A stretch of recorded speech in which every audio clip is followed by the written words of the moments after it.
Ça c'est dernière opération là, actuellement là, opération sous dépôt. Opération sous dépôt. Là, on a soudé, on a condamné le net. Soudé. Soudé.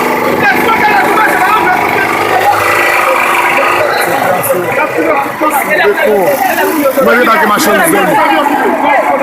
donc tu vas aller à nos métiers, famille grand parce que qui on va shooter ça c'est ça qui est gourmet grand on va essayer voir le tout ok mira señor Carlos te voy a mandar ese video ese soldado de puente entero estamos soldando ese puente ya queremos vamos a recibir los migrantes y la gente que tiene pasaporte que está chequeando. Ok.